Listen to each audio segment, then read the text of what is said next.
Maria nafunye nyiike jjo nga omwana wa mutabani wange ayita nze ssenga naye omwana we gwazaala ye yazadde omwana ono avuddeko embetezi. Omwana oyo bwazaalibwa nga bagamba abadde abulako abadde wa myezi 8 ne wiiki 2 ne bamuleeta wano kumubikka wano amazeewo wiiki mu ddwaliro. Kakati ku lunaku lw'ekiro ekikeesa jjo omusawo ajja agamba mama w'omwana nti omwana we afudde. Omuwala atugamba n'abasaba agende alabe ku mwana we oyo afudde ne bagaana. Kakati bwe bagaana omwana bamugjawo ne bamutwala gye batugaye mu firiigi ng'azingiddwa mu bugoye bulungi nnyo. Era nze ekisinza okumala enviiri ku mutwe emmese zirya zitya omulambo oguli mu firiigi. Emmese n'eri omwana n'emusala omutwe guno gwe baasaze n'enviiri zonna emmese n'eri enviiri zonna n'eterya feesi wabula n'erya eno gye baasaze. Kakati bwe banoonya obaganya tulinga kwegamba bafuuse ekyonziira. Era ekikakasa nti wano bakolerawo ebintu ebikyamu kwe kulaba nga n'abamawulire tebabakkiriza kuyingira mu ddwaliro kubanga bye bakola bikyamu. Tutuuse wano essaawa ze baatugambye ne baga nti bakyali mu miitingi bakyateesa ku nsonga y'omwana. Omwana aliibwa atya emmese zaawe eziri omwana nga bwe mwalabye ebifaananyi ebitambula ku social media. Emmese n'erya n'enviiri, emmese n'eri omwana gwe bazinze, emmese eri omwana gwe bazinze n'obugoyi bw'omwana nga tebuliko kituli. Lwaki batuswaza okutuuka ku ekyo abasawo b'emulago? Omwana bamusaze endoza ne bamugyamu bye beetaaga kati bali awo batubuzaabuza batutuukira natuleetera 99 wano tuzze kola lutalo wano tuzze kumanya nsonga ekwata ku mwana wa mwana waffe yabadde ki yasaliddwa atya. Ebifaananyi twabisindise ku social media buli muntu abiraba yeewuunya bwewuunya. Tuli bantu bakulu tetwagala kutuzannyira ku bwongo batubuulire ki ekyasazizza omwana. Omwana yafudde kituufu n'eki ekyamusazizza omutwe omwana omuto wanje tebatukkiriza. Oyo dokita Kaziwazze wali n'atugoba na bugolo batugaye mukulu w'eddwaliro lya wano. Kitegeere ng'abazadde abakwatibwako ensonga kubanga oyo omwana azaala mwana muto ffe bajjajja b'omwana tuzze naye batugobye. Kitegeera balina kibakwika ekiri wano.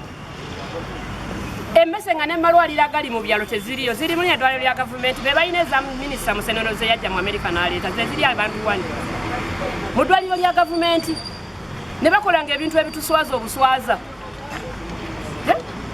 Bwe baba nga bali ku kituufu lwaki babagobya bamawulire munda nga bali ku kituufu? Tetuli basanyufu nga bannannyini mwana abo baana bato abazaala omwana. Twagala bwenkanya era kati omwana wasindise emulago twagala bwenkanya ku mwana wa mwana waffe twagala bwenkanya. Taata w'omwana gwaliwa taata w'oyo mwana wa mwanyinaza mpita Ssengo yaba muzzukulu wange nina okulwana. Okitegeera bino ebintu bikubya gavumenti buli ddakiika ne bakuba kati babadde batandise walimu eyo gavumenti yammwe abantu gavumenti eyaffe ekola bikyamu. Ebintu ebimu bakuba ne gavumenti nga ne gavumenti tebimanya. Abasawo bano bemulaba balina ebintu bye bakola wano y'ensonga lwaki bakubawo abamawulire bangambye tebakkiriza wamawulire kuyingira munda baba bakola birungi lwaki bagaana bamawulire. Ogambe dokita ani abagobye?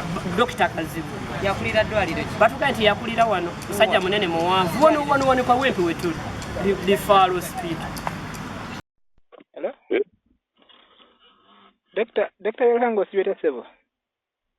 I'm good, how are you? I'm good, sir. I've called you on the issue of there are some patients in the Kawempe Hospital who have lost their 8-month kid. 8 years or 8 months? 8 months. Yes. But they are complaining that the condition that the body of their baby is in, it is not. It has some wounds which are fresh, and by the time the kid kicked the bucket, she had no wounds. Yes. Ali mu mochari, doctor. era basazeewo bangambye nti bakukubiddeko ku simu n'obagamba nti toliwo naye basazeewo okwekubira endulu ku poliisi y'e Kawempe. Okwekyo kuba bagamba nti omwana okusinziira bwe yabadde fine, yazaalibwa nga premature n'ajja bamazeewo week number and they are not complaining about the service. Bagamba omwana badde akolebwako naye oluvannyuma lw'okufa ate beewunyiza okulaba nga omwana talina kitundu kitundu kye ku mutwe, ate nga dokita agamba nti yeerabidde okumuteeka mu fridge emmese ne zimulya. Kati abazadde bo si bamativu ne statement eva mu dokita. Eva mu dokita oba eva mu mortuary attendant? Mortuary attendant yabagamba nti dokita yamugambye ayogere bw'atyo. Dokita no oyo bagamba Dr. Ogwang yabadde in charge of that kid. Tetulina Dr. Ogwanga mu Kawempe. Naye kati kingenda kukola, let me call the doctor who is on duty right now and the admin on duty by finding out what exactly happened. Mani tulina cameras, so whatever, if there is any problem, we can find out and correct it. But we need to first confirm what is the situation now, and then find out whether there is actually a problem. But we don't have a Dr. Gwanga. You know, abantu banji beeta ba doctor. That's a doctor. I don't have a Dr. Ogwang in Kawempe Hospital. I don't know a Dr. Gwang. Unless he's either a mortuary attendant or a nurse or something, but I don't have a Dr. called Ogwang. No, I don't. So someone might be claiming to be what? But thank you for calling. I'm going to... Are you at the hospital now? No, I have left. So I called you. I just called you to know, to get the side of the hospital, because I have the objective in my report. So I wanted to get your side as the in charge of the hospital. No, the side is once a child has died, which is unfortunate, and usually out of our hands, we handle the body professionally. We have fridges, 3 of them which work. So the body should be in the fridge and should not have any problem. We have fridges in the mortuary, 3 of them, and I'm sure they all work. So I'm going to find out why was the body not put in the fridge? Why? You know? Yeah. So right now I'm going to get back to the person on duty. Always there are people on duty, including specialists, who should handle the situation as it comes. Always, even right now, there is a specialist on duty. From specialists downwards. And there is also a mortuary attendant on duty. And when someone dies, they keep the body in the mortuary fridge. And we have 3 of them functional. You get me? Yes, doctor. Yeah. Okay. So I'm going to call back the people who are on duty. And so the body is still now in the hospital? Yes. Or it has been taken? No, it is still in the hospital because... Is it in the mortuary fridge? As of now, I don't know, but for them, because in the morning they had come to pick the body and take it for burial.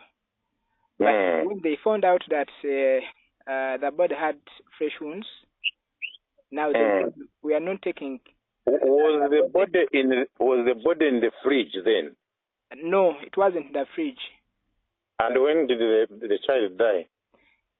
The child died last night at about 10:45, according to them. So the body must be in the fridge. Yes. If it's not in the fridge, then there is some issue which we will handle. So let me call back the doctor on duty, okay, and then we find out. Okay, doctor. So I'll get back in about 10 minutes. But you are saying they have reported to police, so now it's a police case. The police will handle. They usually investigate and find. Most of the time, the patients are of, I would say, rightly oversensitive. Because when you lose a person, You are not in your normal state. We understand. Okay. But let me call back the hospital and find out who is on duty and the state of that body. Okay. So, doctor, as the in charge of the... You can call back like in 30 minutes. Okay.